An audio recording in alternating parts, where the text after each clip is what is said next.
Well, all right, we just get started here. Hey, everybody, this is Justin with the Three Geeks podcast. We have Erik Fellows here, an actor with us. How you doing, Erik? Hello. I'm doing pretty good. You know. Yeah. Yeah. Doing well. Yeah. A little injury, a little bit ago, but I just told you so. Yeah, you muscled through it. You did great. I muscled through it. I'm here, so that's what matters. Yes, I agree. Yeah. Appreciate it. Yeah. So what got you into acting? What kind of got that bug kicked off for you? What got me into acting? It's funny because I've answered this question a lot lately. Yeah. Well, I'll be honest with you. I was never an actor, ever in high school. I took a drama class, I think my 10th grade year, and walked right out of it. Oh, all right. I did. I remember reading, going, no, I'm not Shakespearean. I'm not something that likes. I mean, don't get me wrong. I like movies, obviously television growing up, and I oddly enough knew a lot about it, but it wasn't like I ever anticipated ever being an actor. Sure. I actually played sports in high school. Well, actually, since I was a little kid, I played basketball, and I was playing high school ball, varsity ball in my senior year. Speaking about injuries, I got hurt summer league going into my senior year. I tore my ankle, and I was being recruited from an agent over in Italy. I had a friend who played in Greece, and they were checking me out to play second division professionally over in Italy. Sure. High school when I was 17, and unfortunately that deterred my my basketball career. But the thing was, actually, I still had a chance to still go play. I kind of gave up on it, man. It's kind of sad. Yeah. Kind of walked away from the sport after playing since I was 8 years old, and that's all I did was play basketball my whole life. I did other things, obviously, but it was my main goal. And basically, how I got into it, I was hanging out with an ex-girlfriend at the time when I was 18 years old, and she was babysitting this little kid. He was a really cute kid, and his mom came to pick him up, and she had mentioned to me, "Hey, like, have you ever thought about modeling?" I said, because I grew up in the East Coast. I grew up in Maryland, D.C. area. That wasn't something like, I mean, obviously people model and do stuff, but I wasn't something I thought about. And I remember saying to her, I go, "Model what?" And she goes, "Male modeling. It could be like a commercial. Commercials and male modeling." And I go, "No, my friends would kill me. What do you mean? I can't talk about modeling." And she's like, "You should give it a shot. I think you have a good look and you would do well." And I was like, I didn't know what to do with my life at the time. I wasn't looking to go into college or anything. I was trying to figure out what to do. My whole world was different because I was playing basketball, and that's what I wanted to do. So I went and met with an agency in Georgetown, D.C., and the adult division. Obviously, the kid was represented by the kids' youth division. Sure. They took me on, and they ended up booking some jobs in D.C. and around the kind of like the regional area. And I met a friend of mine. Her name's Allie, and I met her at a fashion show, but she had been modeling from when she was younger, but still lived in Maryland. Sure. And she says, "Listen, if you're going to want to do this, like, take it to the next level, we have to go to New York." And I said, "I'm only 5'10". And she was taller than me, which pissed me off. And she was 5'11". I remember measuring ourselves, like, thinking I'm still going to grow in life. And I'm like, man, I'm going to hang out with this girl. She's 5'11", and I'm going to go be a male model in New York City when they're all 6'90". So, like, basically, we went to New York. We met with agencies. And the next thing I know, I ended up signing with a pretty big modeling agency. I got lucky, I guess. I don't know if it's luck. It's skill. It was skill. You did it. Yeah. Well, I mean, look, it's also, at times it's your look. It's this. It's how you, I got turned down 150 times before that agency. Sure. Actually, a true story was, and actually it was the first 10 months I was in New York. I got turned down from most fashion agencies. And my hair was like longer but wavier. Okay. And every agency was saying, "Oh, your height. Oh, you're too commercial looking." And it was New York City, which is obviously the fashion capital of the world. Yeah. Well, modeling wise. Sure. And so all the agencies turned me down. Like, not all the major ones. I got signed from commercial print agencies, but those are very different than high fashion. Okay. So long story short, I ended up going to a casting for some editorial magazine. And a particular fashion designer guy who runs that magazine, I don't know if he wants me to mention his name or not, so I'll just say this person asked me why wasn't I with a bigger agency. And I said, "Well, I don't know. This is what they told me." And he goes, "Well, I'll tell you what. I'm going to shave your head." No, this is a true story. Yeah. So I'm gonna shave your head. I'm gonna get now. Mind you, I've had my head shaved when I was younger, like a lot. Like when I say shave, I mean like number 2 or short. Yeah. So like a military cut. So I said, okay. He goes, I guarantee you shave your head. You go back to the same agencies, they'll take you on. And I said, all right. Now, mind you, he shaved my head, and he had. I mean, I'm not even kidding. I had like gaps in my head. I'm like, it's funny. I cut my own hair now. Like my mom was a beautician, so I know how to cut fades. Yeah. But like, I don't know why I just take the clippers from him. And I'm like loving this guy because he was actually a big fashion designer, but he was also on America's Top Model. So like, he was like a bigger name. I didn't want to question his judgment. So he buzzed my head. Next thing I know, he sent me back to all the same agencies. And I think I got offered out of the 7 that said no, 5 of them said yes. That's wild. Just because of a haircut. I've never met before, by the way. That's wild. This was all within a few months period of time. But the things they act like I never met before. And I was like, I didn't pretend like I never met them. Yeah. And I ended up signing with a really big agency. And that's kind of how it started. Then I ended up people that would meet me, casting directors, whatever, would say, you have this thing. I had kind of started studying a little bit of acting when I was in New York in the beginning, but it really started like influencing, saying, look, you have a personality, you have a really good look for an actor, playing different types of characters in general. And that's kind of how it started. It was like I was modeling. I knew what I was going to do with my life at the time. Basketball was kind of like behind me. That's how it started. Yeah. Really how it started. And I started studying and I started realizing I had like sort of like a knack for it. And then that was 20 years ago, man. Yeah, that's wild. And, I mean, yeah. Just thinking about it. Yeah, things started. Yeah. That's really cool. I mean, just imagine just a haircut was between you and a job originally. How wild is that? It's actually happened many times. Yeah? I swear to God. It's haircut. It's just like one little thing. It's like you'd be surprised the one little thing that actually alters a situation. Sure. Like people think like it's this like huge drawn out understanding, but it really isn't. It's like your one ear's like lopsided. I can't even tell. Like, I mean, I know it sounds crazy. But this is the stuff that people just don't realize. They don't know what goes into this business. They think like why weren't you on like, this show or in this movie? And why are you not in New Fast and Furious? I'm like, bro, you have no idea what it takes to get in that position. The amount of work it takes, the conversation it takes, the friendships it takes, the building it takes. Luck at the, you're there at the right moment. Right. So, yeah, but, a lot of my friends, I think at this point know, that aren't in acting or have watched, they'll still say something random. I'm like, dude, stop. Like, come on. The fact that I'm even still doing this after all this time, like, and I'm still like, decently successful at it, I'm like, come on, relax. Yeah. So I'm scrolling through your IMDb and I see you were in a bunch of music videos. If I'm reading that right, how was that? Was that fun? Was that interesting? Just so you guys know, I'm not in jail or anything. Like this is like for my. That's what I thought. Yeah. Yeah. Well, that's my ankle. Right. Yeah. It's like vacation house arrest. With my hotel and vacation. Okay, so music videos. We'll jump to that. Yeah. What would you like to know about the music videos? How did you like them? I mean, I see Lindsay Lohan there. I see Papa Roach. I see Jennifer Lopez. Like, how was all that? Just very different big names. Right? Yeah, they're very diverse. Those music videos. I had a great time. Well, I would say I had a great time on. Let me think. Sometimes I forget what I did. It was a while ago. Yeah. Actually, the most recent one I did was American Authors. Okay. It's actually, I don't think it's up there, but it's I did American Authors. Are one of their newer videos. I think it was like last year. I hadn't done a music video in years because I said that's enough. Yeah. And not because I'm not grateful for doing music videos. It just times changed. It's not the same. It's not as lucrative. It's not the same. That makes total sense to me. I mean, MTV isn't like pumping out music videos, and you're not. TRL, like the videos I was on on TRL and top 10, and very fortunate to have a couple at number 1, which was pretty awesome. I think from that perspective, it was really awesome for me because I remember when I moved to New York, I was 20, almost 20, and that was when TRL and Carson Daly was doing TRL, and Backstreet Boys. I'm such a big Backstreet Boy person.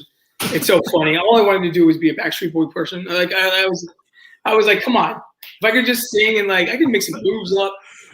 model actor, just the one next step. Just get me right in there, right?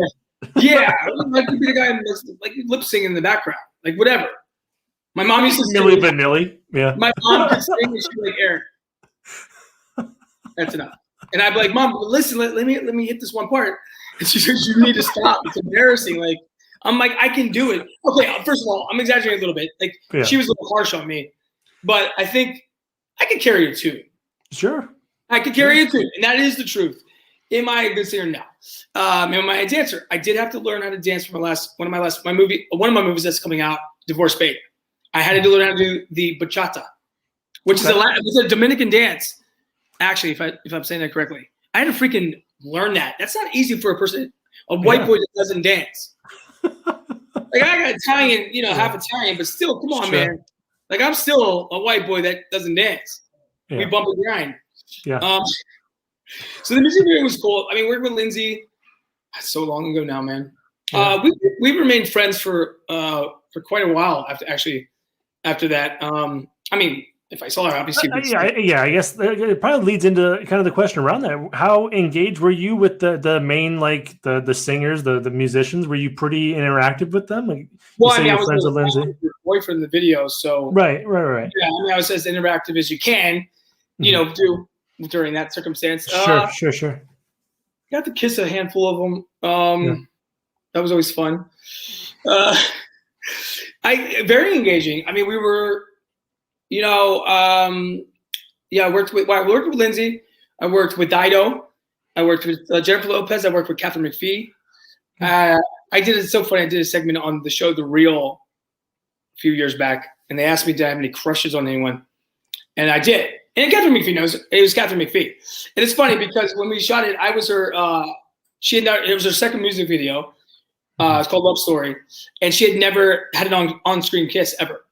I literally was her first on-screen kiss, and I made sure I debuted that on the show. And it's funny because Catherine, she saw that clip on my Instagram, and she started laughing because you were, or I remember. It was a very funny time. So they're all very different. Jennifer, it's interesting because Lopez is, coming up, with Selena and all that stuff. I was younger, but working with her was pretty surreal. For me, it's like I don't get starstruck. I've worked with a lot of different people over the years. Sure. I was pretty starstruck when I first met her. For sure. Yeah. And then, the whole and it's like we had to jump right into it and the way we had to do the scenes. And I got to hang out with Mark Anthony. That was pretty interesting. But then he was super cool. He was actually super, super dope guy.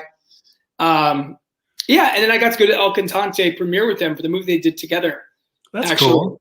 Yeah, that was fun. I got to sit with them and hang out with them. The whole thing was cool. So it's kind of like a surreal. Each one was different in its own way, I guess. Sure. And Lindsay was very young. Lindsay was 18, and I'm glad that she's coming back. Actually, I'm really happy for her. And I knew her for many years. We used to hang out. So I hope she's doing well. Yeah, same. Cool. I mean, all right. To round it back up to, you have a lot of stuff coming out. Sorry, I was just looking at IMDb. You've been working and working and working, right? Like it seems like just nonstop stuff. I have a show, my second season of Purgatory that's premiering. First episode. They did a sneak peek earlier. What time is it? 6:42. When were we at? We're in Playa del Carmen. At 9:00 East. Well, actually, you know what? It's 9:00 West Coast, 9:00 East Coast. So it's just actually going to end at the same time, but obviously 3 hour difference tonight. So I'm actually really excited about it. Purgatory is one I've been doing a lot of publicity on, even up until like 2 hours ago before I got injured on the beach. Like literally like setting like a post and I'm like broken, have no till left. So how was Purgatory then? Tell me about season 2, or not what you can tell, but yeah. Well, I'm really proud of the show actually. First season was awesome. It got a lot of raves and it was critically well accepted. We were getting some Emmy nominations that were in consideration. There was some unfortunate mishap that happened with some regulations, evidently. I won't get into that, but it is what it is, and we're okay now. So we're moving on to the second season. But we got a lot of praise, and we're very excited about that. Everyone did a fantastic job and worked their butts off. We got shut down late March when the pandemic really hit, you know what I mean? Yeah. So we were shooting in Armenia actually.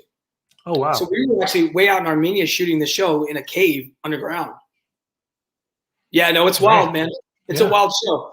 So, so we got shut down March 20th.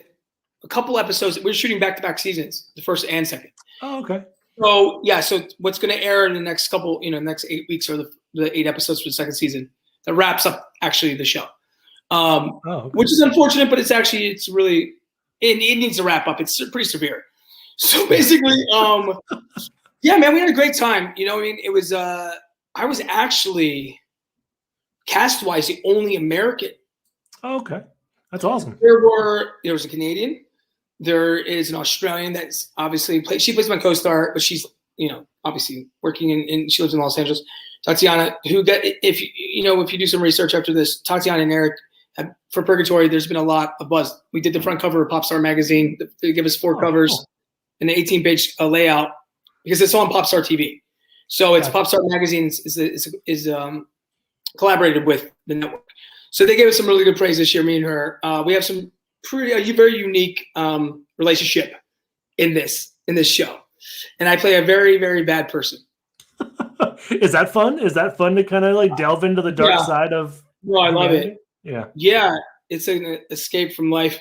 No, I just, bro, you know what it is? It's like, Bobby is a unique individual. I tried to make him as likable as possible and as charming as possible while doing awful, horrible things. Because, I gave him the Ted Bundy sort of approach. Sure. That's how I, looked into it. Like, how do you make someone redeemable when they're doing horrific things to people? Right, yeah. Well, you have to make it look good while you're doing it. You have to make them feel welcome. And you have to just make them feel, like they're comfortable while you're doing these horrible things. So, I'm kidding. Obviously, I'm a very nice person in real life. So we're excited. Season 2 takes it to another level, though. I'm very curious to see the fan response to it because season 1 they really enjoyed it, but we take it because it's a progression from episode 1, the establishment and introductions of these characters, to 16. The last 8 in season 2.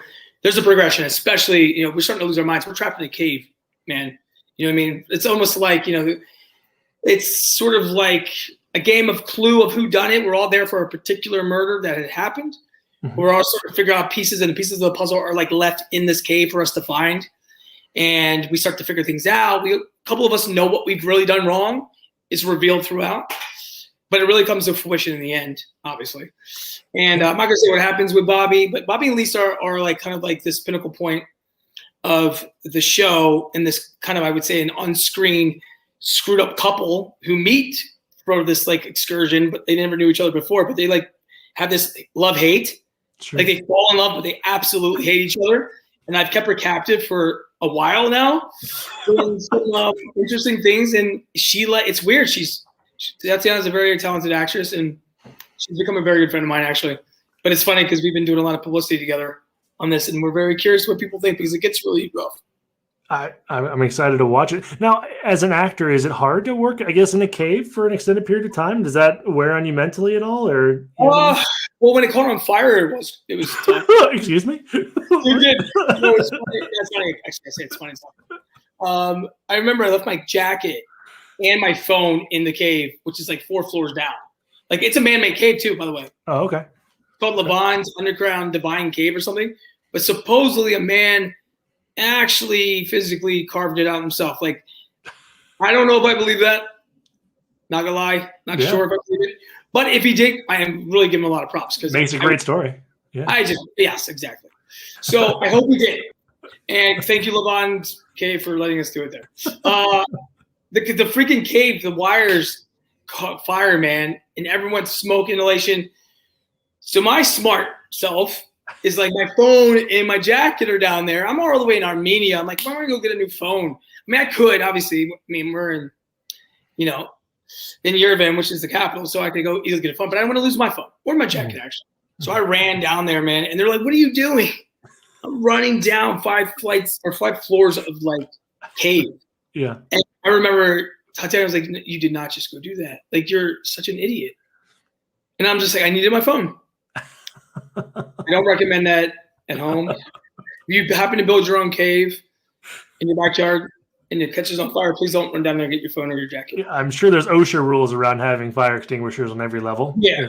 Well, they did know they had them down. Just kidding. Nobody knows. It's funny because I wonder if they did. I can't remember now. It was just this dude. It's an open cave with different compartments and different rooms, and sure, creepy as hell. If it goes, it was black. I ran down in pitch black. I didn't know where it was going. That'd be scary. Yeah. I had to live it, man. I'm not method, but I had to live it. Yeah. I had to live it. It was fun. No. We're really proud of the show. But yeah, man. I mean, that premieres tonight, so obviously it's gonna be hard for anybody to see this by tonight. But whenever it airs, it happened when I said it. Well, I'm hoping everyone watches it because it sounds like a wonderful cool, experience. Man. Yeah, it sounds fun. It's a fun show, and I think it's edgy and intense, and we push the boundaries. It's not your typical digital drama show, especially in the categories that it was up against and stuff. Like it's a very edgy, well done show. The DP work was cinematography was fantastic. I'm really impressed with everybody's work, man. I was just really shocked by it. Yeah, I'm excited to check it out. I mean, but to go back to you have like a bunch of stuff in post production. Is there anything else you want to promote at the moment? Yeah, absolutely. And I'll make it shorter because I'm really but Purgatory is out right now, so I wanted to make sure. Yeah, no, I get it. Yeah. I got a movie called Divorce Bait. It's a rom-com. It's raunchy rom-com. It should be coming out pretty soon. I know they're in the works of the sale end of it right now. I know that they have had some meetings on with a couple different places. I'm not sure where it's actually ended up, but I do know that it's coming soon. I would say within the next couple months. I have a movie called. Can I cuss on the show? Have I cussed yet? Of course, hell yeah, yeah, of course. Yeah. Well, I have a movie called Starfucker. Nice. Coming out, and it's been a long time coming. We actually should hear about where it's going. Actually, today. Or tomorrow. It's actually been in the works for a while. It's been in the works for 4.5 years. Let me tell you why. Yeah. Well, the movie's about Hollywood, okay, and it's really tough to make a movie about Hollywood. People just don't do it because it's when you go to show Hollywood for face value for what it is, it scares people, especially in the business. This is a extreme dark comedy, twisted dark comedy. It's almost like 3 genres. It's like dark comedy, drama, and slapstick all in one. With a really twisted understanding. The only thing I wish I would have done was like maybe chop some people up, like made it a horror. But it would have been easier sell. It would have been easier sell. We were having a little bit of difficulty because people were loving it. But the genre is interesting because we don't have huge names in it. We have some notable names, yes. But when you make a movie about Hollywood, throwing big names in it doesn't work because people already know them. Sure. This is more of a coming of age passion project that makes somebody big. So, I play the role of Jimmy Star, which is the lead of the film. I'm one of the producers. And it's just like the dark, twisted underbelly of LA and what really is, what really exists there. And where people, is it hearsay? Is it myths? Like what really happens? We kind of just put it out there, man. We did, we went through 4 years we actually shelved it the first time when we shot it because Me Too happened. And we were a little bit worried about it. You know what I mean? Even though my character's actually taking the brunt of most of it. Now, he is a narcissistic asshole. He is. Mm-hmm. Yeah, sure. But there's a reason for it. There's a huge dark conflict that actually happens in the film early on that takes you on this journey, and he tries to get back his fiancée that end up splitting up. He tries to get her back through the film. They end up booking a movie together in the movie. And it's directed by this new, kind of like the Jordan Peele of directing. Sure. And it's a play gimmick on Hollywood. Anything that we were to make fun of it for, it's because, is it real? Not going to say. Truth be told, we found a way to find the comedy in it, and we're successful with it. The response has been really good so far, but the selling of it was a little difficult because it's finding the right placement. So I can't say where it's at right now. It's at somewhere pretty big. But I was actually supposed to get a phone call today, so we will see. Fingers crossed. Yeah, I hope so. So that should be coming. Our goal is to have it out before by December at the latest, because it's at a point where it needs to come out. Yeah, and please come back on when you have an announcement for when it's going to come. Yeah, please, I'd love to hear about it. I want you to watch it because it's going to blow your mind. Yeah. It's much different than you're thinking. Yeah. It's pretty there, but we're happy about it, man. We worked our butts off, and everybody did a great job. So yeah. And then I got a movie. Other stuff. I have Zero Road. I have a movie called Zero Road coming out. I have a Christmas movie that got delayed. That's supposed to come out this year called Love Is in Bel Air. Okay. Do you have another Christmas movie called No Tears in Hell? Oh no! Oh my God, he's gonna kill me. Well, I have like sort of a smaller supporting in it, but it's the same director.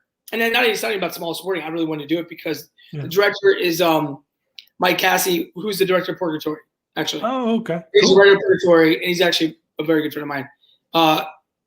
Really, really great guy, great writer, and I had an amazing time working with him on Purgatory. Well, there's two directors on Purgatory. There's an Armenian director, and there's the American director. Hike is the Armenian director. They both were awesome.